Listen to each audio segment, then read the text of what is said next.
جب بندے سے گناہ سرزد ہو جاتا ہے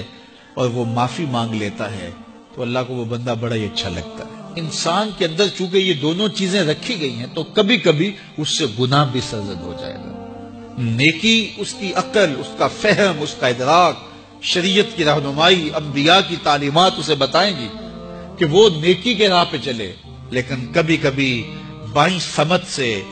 جو خواہشات اور آرزو ہے وہ بھی اس کو گھیر لیں گے اور اچانک اس سے کبھی کوئی گناہ بھی ہو جائے گا۔ اور اگر اچانک اس سے کبھی گناہ ہو گیا، کبھی آنکھ بھٹک گئی، کبھی خیال بہک گئے، کبھی سوچ میں آوارگی آ گئی، کبھی زبان نے میلا لفظ بول دیا، تو پھر کیا ہے،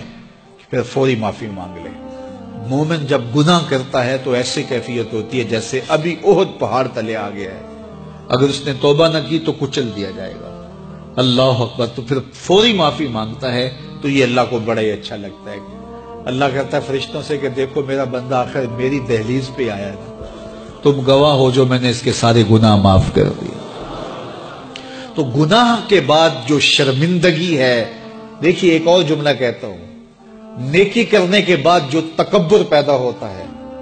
میں بڑی نیکی کر لی ہے، اور باقیوں کو بندہ حقیر سمجھنے لگتا ہے،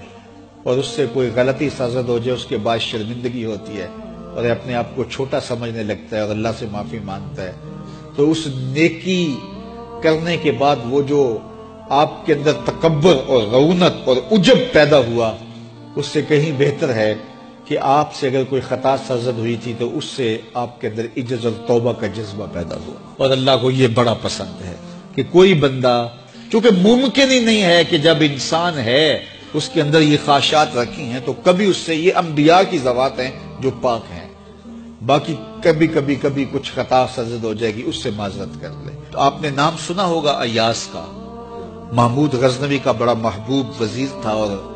بہت زیادہ بادشاہ اس سے محبت کرتا تھا، تو آیان سلطنت جلتے تھے،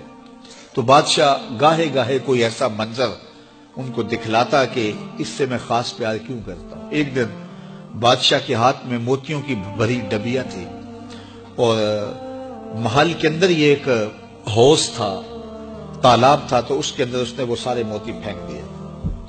شفاف پانی اور نیچے فرش پہ پڑے ہوئے موتی نظر آ رہے ہیں، تو اس نے ایک وزیر کو کہا کہ یہ موتی نکال کے لاؤ، اور سنو اپنا لباس اور اپنا بدن نہیں بھیگنے دینا۔ تو سب نے کہا یہ کیسے ہوگا